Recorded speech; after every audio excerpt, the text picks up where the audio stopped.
And we're back, guys. How's everyone doing? I'm your host, Good Energy. This is Tennis in a Minute, but since this is a late night edition, this is Tennis After Dark.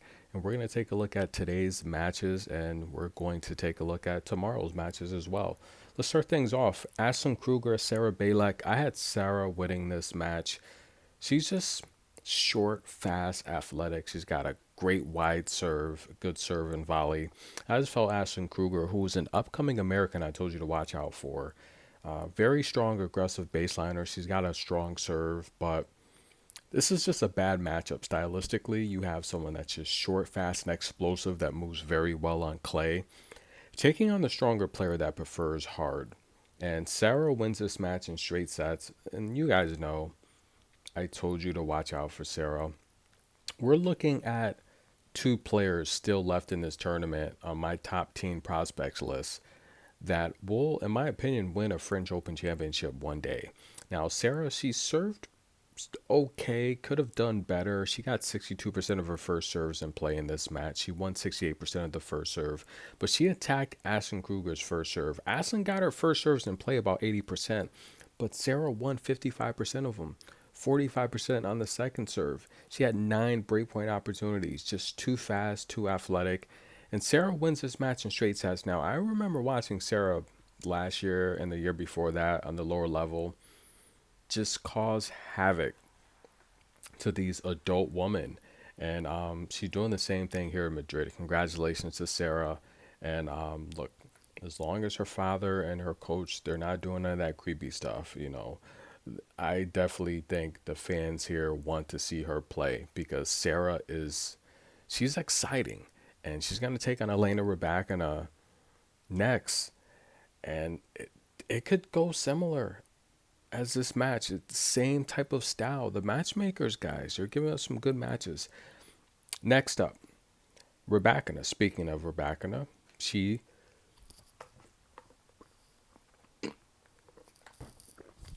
took out Mayor Sharif. Had to get a drink of juice. Excuse me, guys. A little sippy sip of juice. Rybakina beat Mayor Sharif in straight sets. Now, Mayor does have good variety on clay. I do like her drop shots, good topspin, but she does like the baseline. I just feel this was a match here where she got lured into just the power of Rybakina. Couldn't really do much. Rybakina struggled on serve though. She only got 49% of her first serves in play. She did win 85% of those, but still giving Mara Sharif 50%, 50% win rate to win the second serve, and Mayer didn't really do it. So that's really where she had the opportunity to win this match or at least score points and win service games, and she couldn't do it.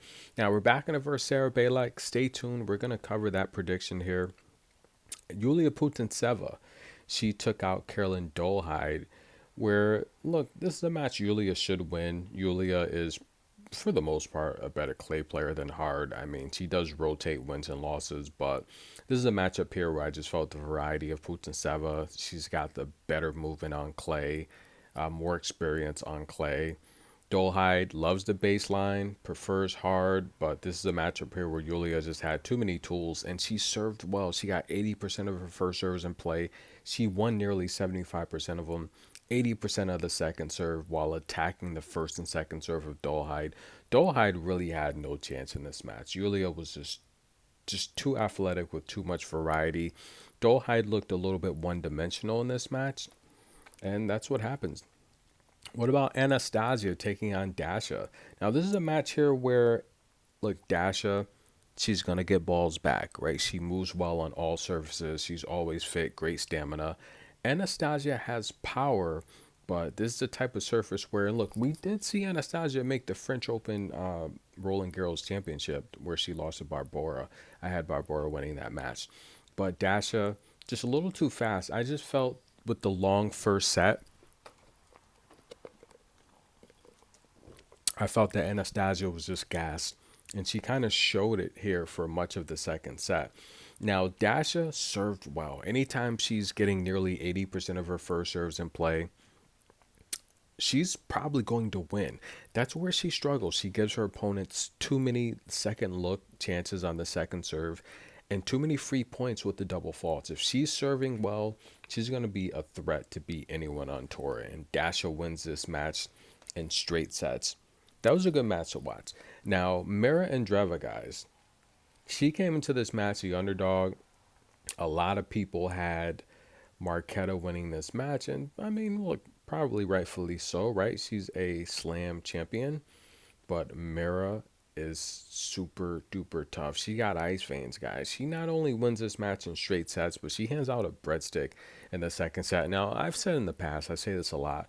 If Marquetta loses the first set, her level of play just drops. It just seems like she loses confidence in her abilities.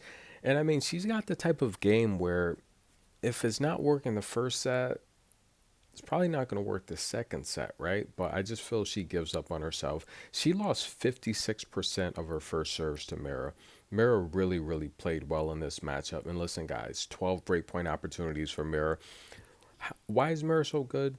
Well, for her age, she's going to be 17 soon. I just feel she's got grown woman strength. She's too strong, and it scares me how strong she is. But she's left-handed. That makes it even more awkward. She's got a left down the line, and she's smart and patient. For her age, she's very, very technical. Good job for Mira. That was a great win, defeating a slam champion. And that is yet another top 20 victory for Mira Andreeva. She is setting some records here. Caroline Garcia and Jasmine Polini. That was a good match. And look, I had Polini winning this match. I just feel that, I mean, Caroline, she's still ranked 24th, but Jasmine's a little too fast. She's playing with her confidence. And I just feel it's a period where Jasmine believes in herself. And I just feel she knows that she belongs here, right? Mentally, she feels it. And she's playing such great tennis. I've been telling you guys the last few years, she's going to bust out. And I think she's arrived, ladies and gentlemen. She won nearly 90% of her first serves. Her forehand is just getting better and better. She won 65% of Caroline Garcia's second serve and 41% of Caroline Garcia's first serve. Jasmine Polini, guys, Jasmine had 100 points in this match. Literally. Literally. Well, okay, not quite. But she literally, between offense and defense, she did. But the reality here is Jasmine Polini just pressured. She pressured so many. She had 11 breakpoint opportunities in this matchup against Caroline Garcia. Caroline Garcia only had two. Jasmine's forehand just a little too much. And I just feel like Garcia plays her best tennis coming forward. She's very explosive. She's literally going in for the kill. But the problem is Jasmine is too, and I just think Jasmine's a better baseliner. We saw that here today, guys. That we saw that with our own eyes. Jasmine Polini, she destroyed Caroline Garcia. Danielle Collins, Jacqueline Christian. This is the match I knew it would go three. Similar styles, but I just felt Danielle Collins a little bit too experienced here. She did lose the first set. She's still on that win streak, guys, but she dropped the first set. She performed amazing in the second set, 6-4, and then the third set she just took over and won this match. Now, she did win nearly 80% of her first serves, Danielle Collins. She won 60% of Jacqueline's second serves, and that's where Jacqueline struggled. Danielle was double faulting up a storm in this match, but the break points is really what it came down to. 6 opportunities for Danielle. She only gave Jacqueline 1 opportunity to break her. That was in the first set. After that, Jacqueline did not have another opportunity. Robin Montgomery, Sabalenka. I'm telling you guys, Robin Montgomery, again, on my teenage prospects list, left down the line. She's got top spin. She's athletic. She lost bad in the first set of breadstick. Sabalenka won that 6-1, but she came back very, very well in the second set. She won a tie break. She didn't give up. And the third set was very competitive. Sabalenka wins. I mean, she's the number 2 seed, but I don't know, guys. It's going to get very, very interesting coming up here. Let's take a look at today's matches. We're going to start with Beatrice Haddad and Zachary. This is going to be a matchup here where I think Zachary does have the better variety, right? And now, Beatrice, though, she's never lost to Zachary. She has never lost to Zachary. The last time they played a couple of years ago at Nottingham, where we saw Beatrice win her first 2 main tour championships back-to-back on grass. And overall, Beatrice, she's from Brazil. I mean, just about half of her wins come on the clay surface. She's a very good clay player. She might consider herself a good grass player as well. I mean, she has a good win percentage on grass, but I do think this is a match where Sakkari's probably going to get revenge. Now, Sakkari is the favorite, but we saw her take out Sloane Stephens, a very good shot maker. Dana Vekic, a lot of power. I do like the win Beatrice had over Emma Navarro. I told you she would beat Navarro, but I'm going to take the first set over 8.5. I think both ladies will hold, and I would lean towards Sakkari winning this match, but the official pick is over 8.5. I do think that, I think Sakkari's got a lot better with David in her corner. She's playing solid. I mean, the way she beat Sloane Stephens, I don't think she'll have a problem with Beatrice, but I like the first set over 8.5. Yelena Ostapenko and Ons Jabeur. I already gave you a preview on how I feel about this match now. The head-to-head is split down the middle. The last time they played on clay, last year, Stuttgart, where Ons made that deep run to the semifinal before getting injured. Ons finds herself here after taking out Ankelina Smedlova and Leylah Fernandez. Ons has went 3 sets with both of those ladies, which is good. I think Ons needs the court time to kind of find her range. Ostapenko took out Carly and Buzis Moreno. None of those ladies compared to Ons, right? And this is where I think Yelena's going to run into problems with this match. I think Ons is going to stretch the court. I mean, Ons is going to have to deal with her fair share of getting these balls back, these rockets from Yelena. But I do like Ons as the underdog to win at least 1 set in this match. And I think Ons can win it outright. But we'll go with Ons to win at least a set. That's the pick. Iga Swiatek, Sara, Sorribes, Tormo.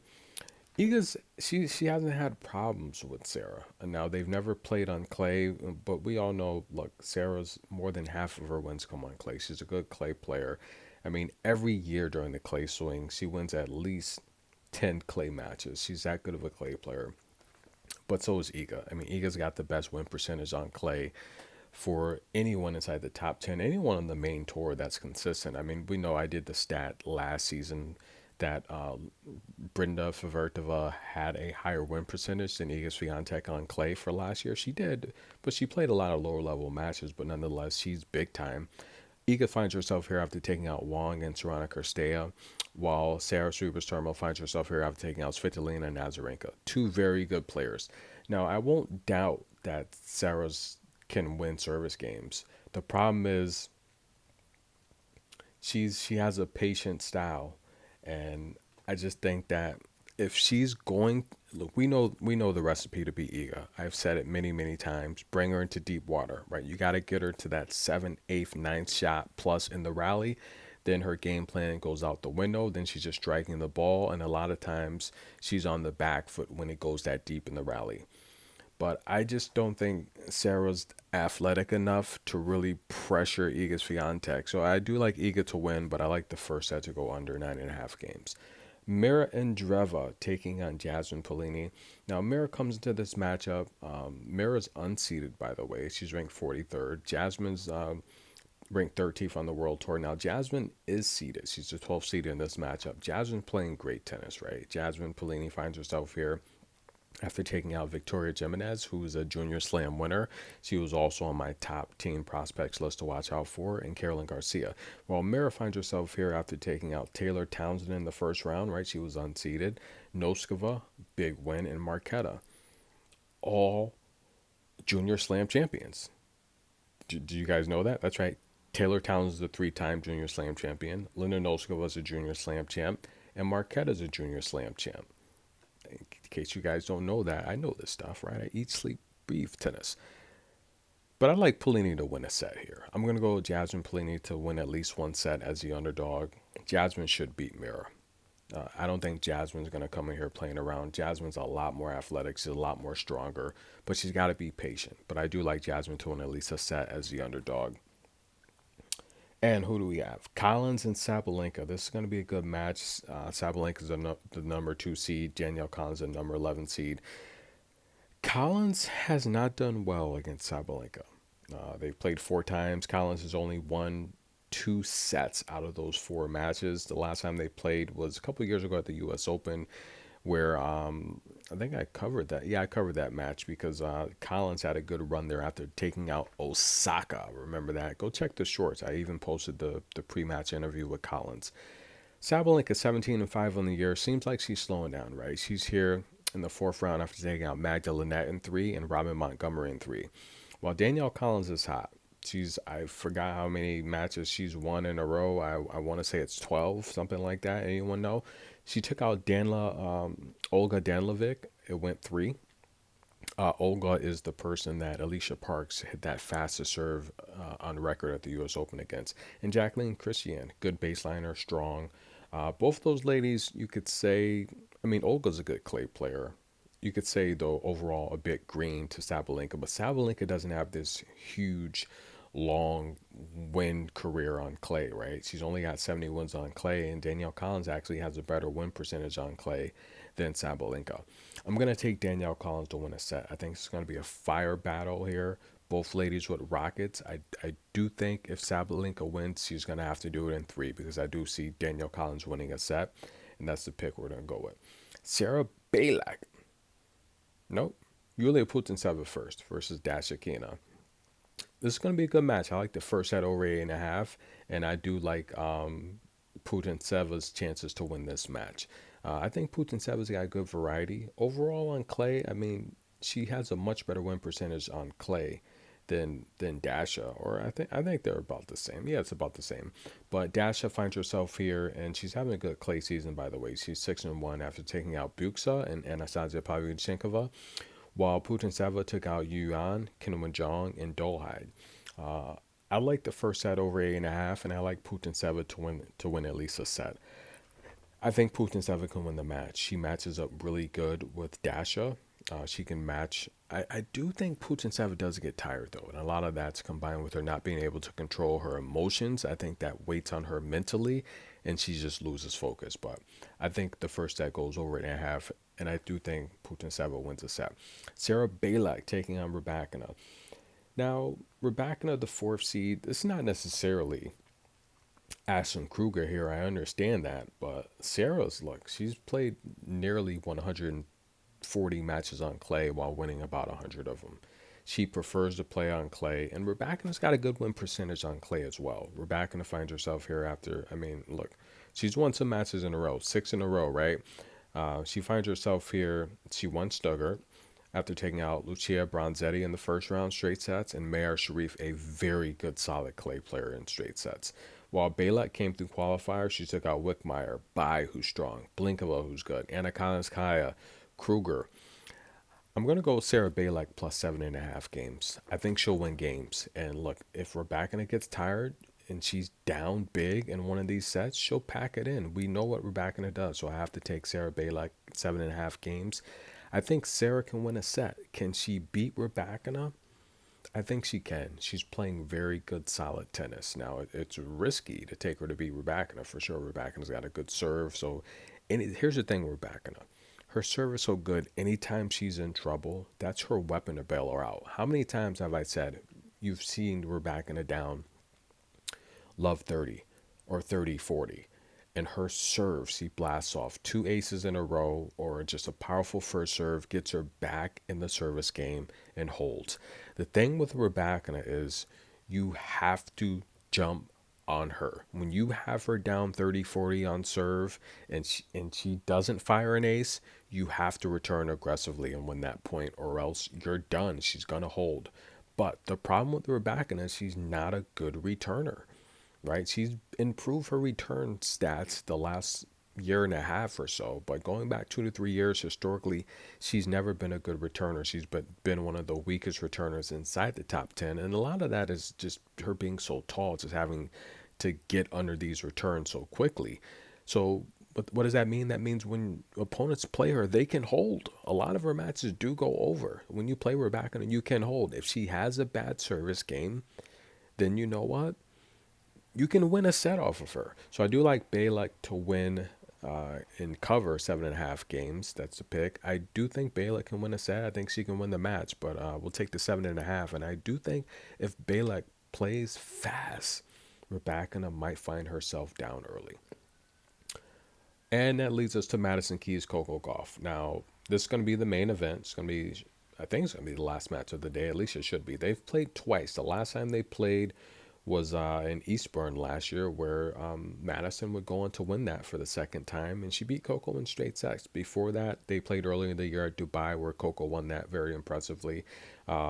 But the first time they played was a couple of years ago, where Coco was young. She was, I want to say, she was what, 17 years old then. So she didn't have that strength, that muscle that she has now. But Coco's very impressive win over Rancer Roos, two bagels, breadstick to Yastremka. But I'm very impressed by Keys, the win over Big U, who's very strong, defensive, good topspin, good variety, and Ludmilla, who's very powerful with the forehand, but has a lot of variety with the drop shot. That I feel Ludmilla's drop shot's one of the best on tour right now.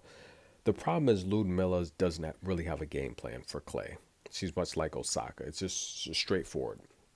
Whereas Coco's a good defender. We all know Coco's a good defender. Go watch that 30-shot rally she had against Arantxa Rus. She wore Rus down to where when she lost that rally, Rus just bent over. Look at Yastremka when she was down 5-love. Here's the thing with Madison, though. I think Madison is going to put a lot more pressure on Coco returning with her powerful kick serve. Madison's got a very powerful serve and a very powerful forehand. But the thing with Madison is Coco's going to have her moving front, back, side to side like a new TikTok dance move or something. And that's going to be a big problem with Madison Keys keeping up with the athletic ability, because that's when you get Madison Keys to start missing shots and missing bad. When you give her those different looks from all over the court. If it's stationary, Madison Keys is going to tear you apart with her forehand. But I feel Coco's using her forehand now defensively and offensively. She's attacking when it presents itself, but she's returning a lot of these forehands straight down the line. You give Madison Keys a forehand down the line, I think that's going to cause a lot of unforced errors for Madison Keys. I just think so. Right? Keep the ball in the center of the court against Madison Keys, and she's going to have problems big time, because I don't think, this is my personal opinion, I don't think Madison Keys has that type of straight down the line range to come across court. I just don't think she does. I think Madison Keys' forehand is much better when she's deep in the corners. And I worry about her in no man's land with Coco giving her short balls. I see her hitting wide, long, netting. But with that said, I think you have to take Madison Keys to cover here. Madison Keys has been playing very well, extremely well. So we're going to take Madison Keys plus 5.5 games. I think she can do that, guys. I think she can cover 5.5 games. But I wouldn't be surprised if Coco gives her a breadstick. But the pick is for Madison Keys to cover 5.5 games on the alternate spread. And that's it. That concludes all the picks for today, guys. Hope you enjoy so far for the tournament. We're 80%, right where we should be. Like the video, show some love. We'll be right back. See you guys soon. Who wins it, though? Who wins the tournament? Should we take a look? Now, Iga's the favorite to win it. Number 2 is Sabalenka, and then Coco.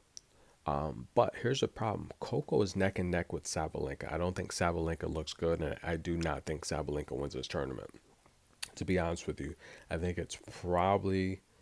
Actually, stay tuned. I'll do a video on that. We'll be right back.